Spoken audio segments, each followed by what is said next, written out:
നമസ്കാരം. ഇപ്പം ഏറെ പ്രശസ്തരായ നന്ദഗോവിന്ദം ഭജൻസിനെ എയറിൽ കയറ്റിയിരിക്കുകയാണ്. ഒന്നുമില്ല, കോട്ടയം ജില്ലയിലെ വേമ്പിൻകുളങ്ങര, നട്ടാശ്ശേരി വേമ്പിൻകുളങ്ങര മഹാവിഷ്ണു ക്ഷേത്രത്തിലെ ഉത്സവത്തോടനുബന്ധിച്ച് ഒരു ക്രിസ്തീയ ഭക്തിഗാനം അവർ ആലപിച്ചു. അവർ അതിന് കാരണവും പറയുന്നുണ്ട്. അതായത് തൊട്ടടുത്ത ക്രിസ്ത്യൻ പള്ളി ഇവരുടെ ഭജന കേൾക്കാൻ വന്ന ഭക്തജനങ്ങളുടെ പാർക്കിങ്ങിനായി തുറന്നുകൊടുത്തു. അതുപോലെ തന്നെ ഇവർ പഠിച്ചത്, ഇതിലെ പ്രധാനപ്പെട്ട വ്യക്തി നവീൻ പഠിച്ചത് ഹോളി ഫാമിലി സ്കൂളിലാണ്.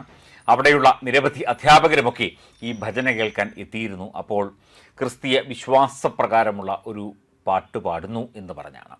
ഇവർക്കെതിരെയാണ് കൂടുതലും പോസ്റ്റുകളുമൊക്കെ വരുന്നത്. പക്ഷേ മാധ്യമങ്ങളിലെ വാർത്തകൾ ഇവർക്ക് അഭിനന്ദന പ്രവാഹം എന്ന് പറഞ്ഞാണ് മനോരമ അടക്കം വാർത്ത നൽകിയിരിക്കുന്നത്. ഈ വിഷയത്തിലെ 2-3 കാര്യങ്ങൾ ഒന്ന് പരിശോധിക്കേണ്ടതുണ്ട്. ഒന്ന്, മതസൗഹാർദ്ദം എന്നത് ഹിന്ദുവിന് മാത്രമേ ഉള്ളൂ. ഒരു ക്രിസ്ത്യൻ പള്ളിയിലെ പെരുന്നാളിനോട് അനുബന്ധിച്ച് ഒരു ഹിന്ദു ഭക്തിഗാനം പാടാൻ അവർ സമ്മതിക്കുമോ? അതുപോലെ മതം എന്നത് അത് ആപേക്ഷികമാണോ, സാഹചര്യപ്രകാരമാണോ തുടങ്ങിയ ഇതൊക്കെ അല്പം സൈദ്ധാന്തികമായ വശങ്ങളാണ്. എന്നാലും ഒരു പൊതുസമൂഹത്തിൻ്റെ ഭാഗമായി നിന്ന് നോക്കിയാൽ അവർ ആ ഒരു ക്രിസ്തീയ ഗാനം പാടിയതിൽ തെറ്റൊന്നുമില്ല എന്ന് വിലയിരുത്തപ്പെടുന്നുമുണ്ട്. ചില ആചാരങ്ങളൊക്കെ തന്നെ ഇത്തരത്തിൽ മതപരമായി ചേർന്ന് നിൽക്കുന്നുണ്ട്. ഞങ്ങളുടെ നാട്ടിൽ കുടമാളൂർ പള്ളി വിഖ്യാതമായ പള്ളിയാണ്. ഈ പള്ളിയിലെ തിരുനാൾ മഹാമഹത്തിന് തുടക്കം കുറിക്കുന്നത് പഴയ അമ്പലപ്പുഴ രാജാവായ ചെമ്പകശ്ശേരി രാജാവിൻ്റെ അദ്ദേഹത്തിൻ്റെ കുടുംബ വസതി അവിടെയാണ്, കുടമാളൂരാണ്. അവിടുന്ന് വിളക്ക് കൊളുത്തിയിട്ടാണ്, അല്ലെങ്കിൽ അവിടുന്ന് കാണിക്ക് സ്വീകരിച്ചുകൊണ്ടാണ് കുടമാളൂർ പള്ളിയിലെ തിരുനാൾ മഹാമഹത്തിന് തിരി കൊളുത്തുന്നത്. അതുപോലെ ഈ വേമ്പിൻകുളങ്ങര അമ്പലത്തിലെ ദേശവിളക്ക്, അതിൽ പള്ളിയുടെ വിശ്വാസികളും സഭാവിശ്വാസികളുമൊക്കെ വിളക്ക് കൊളുത്തി പങ്കാളികളുമാകാറുണ്ട്. അതിനെ അത്തരത്തിൽ ഒരു പോസിറ്റീവായ, വളരെ മതസൗഹാർദ്ദപരമായ ഒരു വീക്ഷണത്തോടെ കാണണം എന്ന് തന്നെയാണ് കൂടുതൽ ഭൂരിപക്ഷ അഭിപ്രായങ്ങൾ ഉയർന്നു വരുന്നത്.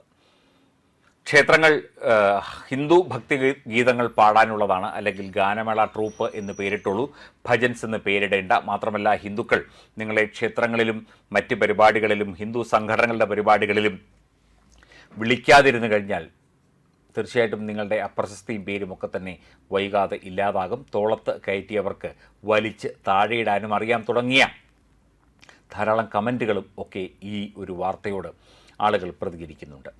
എന്തൊക്കെ വന്നാലും ഒരു ക്രിസ്തീയ ഭക്തിഗാനം ആ ക്ഷേത്ര കമ്മിറ്റിയുടെ അംഗീകാരത്തോടെ, അനുവാദത്തോടെ ആ ഒരു ക്ഷേത്ര സമുച്ചയത്തിൽ പാടിയതിൽ തെറ്റൊന്നും കണ്ടെത്താൻ നമുക്ക് എന്തായാലും കഴിയില്ല.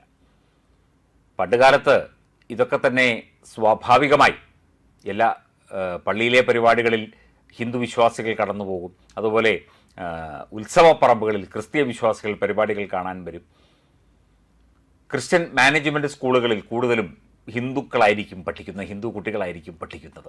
ഹിന്ദു മാനേജ്മെൻറ്റ് സ്കൂളിൽ ക്രിസ്ത്യൻ പെൺകുട്ടികളും ആൺകുട്ടികളും ഒക്കെ തന്നെ ഇടകലർന്ന് ഇരുന്ന് പഠിക്കുന്നതുമൊക്കെ തന്നെ നമ്മൾ നേരിട്ട് അനുഭവിച്ചിട്ടും കണ്ടിട്ടുമുള്ളതാണ്. ഞാൻ ക്രിസ്ത്യൻ മാനേജ്മെൻറ്റ് ഒരു കോളേജിലാണ് പഠിച്ചത്. ഞങ്ങളുടെ ക്ലാസ്സിൽ കൂടുതലും ഹൈന്ദവ വിഭാഗത്തിൽപ്പെട്ട കുട്ടികൾ തന്നെയായിരുന്നു ഉണ്ടായിരുന്നത്. ആ കാലമൊക്കെ പോയി. ഇന്ന് സമൂഹമാധ്യമങ്ങളുടെ കാലമാണ്. എല്ലാത്തിലും സമൂഹമാധ്യമങ്ങളെ നമ്മൾ പേടിക്കണം, ഭയന്ന് മാത്രമേ ജീവിക്കാൻ സാധിക്കുകയുള്ളൂ. കാരണം മതം എന്നത് വലിയ വിഷയമായി, വലിയൊരു ചർച്ചാ വിഷയമായി ഇന്ന് മാറിക്കഴിഞ്ഞു. ഇതിപ്പോൾ ഒരു ഭജനയുടെയോ ഒരു കീർത്തനത്തിൻ്റെയോ ഒരു പള്ളിപ്പെരുന്നാളിൻ്റെയോ ഒരു ഉത്സവത്തിൻ്റെയോ കാര്യമല്ല. എവിടെയും എന്തിനും ഏതിനും മതം മാത്രം തിരയുന്ന ഒരു അവസ്ഥ, അതൊരു നല്ല അവസ്ഥയല്ല ഇന്നുണ്ട്. പക്ഷേ പലപ്പോഴും ഇവിടെ ഇത്തരത്തിൽ കൊണ്ടെത്തിച്ചത് ഇവിടുത്തെ പരസ്പരമുള്ള പോർവിളികളും മതപരമായ ചില വേർതിരിക്കലുകളുമാണ് എന്നതും ഒരു സത്യമാണ്. ഒരു പ്രൈവറ്റ് ബസ്സിൽ ഒരു കുരിശും ഒരു ഓമും ഒരു ചന്ദ്രക്കലയും ഉണ്ടാകും. അത് തീർച്ചയായിട്ടും അതൊരു ഹിന്ദുവിൻ്റെ ബസ്സായിരിക്കും. ഒരു ക്രിസ്ത്യൻ മുതലാളിയുടെ ബസ്സാണെങ്കിൽ ഇത് മൂന്നും കാണില്ല, അവിടെ കുരിശ് മാത്രമേ കാണൂ. ഒരു മുസ്ലിം മുതലാളിയുടെ ബസ്സാണെങ്കിൽ അവിടെ ചന്ദ്രക്കല മാത്രമേ കാണൂ, അവിടെ കുരിശും കാണില്ല, ഓമും കാണില്ല. ഇതൊക്കെ പറയുമ്പോൾ പറയാം എന്നുള്ളതല്ലാതെ, അല്ലെങ്കിൽ മതസൗഹാർദ്ദം എന്ന് പറയാം എന്നുള്ളതല്ലാതെ, ഇതൊക്കെ വലിയ വലിയ പ്രതിസന്ധികളിലേക്ക് സമൂഹത്തെ കൊണ്ടുചെന്ന് എത്തിക്കുന്ന വിഷയങ്ങളാണ്. ഒരു വിശ്വാസത്തിൻ്റെ പേരിൽ ഒരു ദൈവം എന്നുള്ള അല്ലെങ്കിൽ ഒരു ഈശ്വര സങ്കല്പം എന്നുള്ള വിശ്വാസത്തിൻ്റെ പേരിൽ ഇത്തരം വേർതിരിവുകളും ഇത്തരം പടലപ്പിണക്കങ്ങളും തൊഴുത്തിൽ കുത്തുകളുമൊക്കെ ഈ ഒരു ആധുനിക യുഗത്തിലും വേണമോ എന്ന് നമ്മൾ തന്നെ ചിന്തിക്കണം. നമ്മൾ മാത്രമേ ചിന്തിച്ചിട്ട് കാര്യമുള്ളൂ. എന്തായാലും നമ്മളെല്ലാം മനുഷ്യരാണ്. രണ്ട് ജാതിയേ ഉള്ളൂ, ആണും പെണ്ണും. മതവും മറ്റ് സംഭവങ്ങളൊക്കെ മനുഷ്യനുണ്ടാക്കിയതാണ്. മനുഷ്യൻ മതങ്ങളെ സൃഷ്ടിച്ചു എന്ന മനോഹരമായ പാട്ട് കേട്ടിട്ടില്ലേ? ഇതൊക്കെ തന്നെ ഇവിടെ സംഭവിച്ചു കൊണ്ടിരിക്കുന്നത്. എന്തായാലും ഇവർക്ക് പിന്തുണയൊന്നും കൊടുത്തില്ലെങ്കിലും അത്തരത്തിൽ അവർ ഒരു ക്രിസ്തീയ ഭക്തിഗാനം ക്ഷേത്ര ഉത്സവത്തോടനുബന്ധിച്ച് പാടിയതിൽ തെറ്റൊന്നും കണ്ടെത്താൻ നമുക്ക് എന്തായാലും സാധിക്കില്ല. ഒരു ജനകീയ മാധ്യമം എന്നുള്ള നിലയ്ക്ക് കർമ്മ ന്യൂസിന് തീർച്ചയായിട്ടും സത്യത്തിൻ്റെ, നീതിയുടെ, സൗഹാർദ്ദത്തിൻ്റെ, സ്നേഹത്തിൻ്റെ, സാമൂഹ്യ ബോധത്തിൻ്റെ ഒക്കെ നിലപാട് സ്വീകരിക്കാനേ കഴിയൂ. ഞങ്ങൾ ആ നിലപാടിന് ഒപ്പം തന്നെയാണ് അന്നും ഇന്നും എന്നും ഇനി അങ്ങോട്ടും.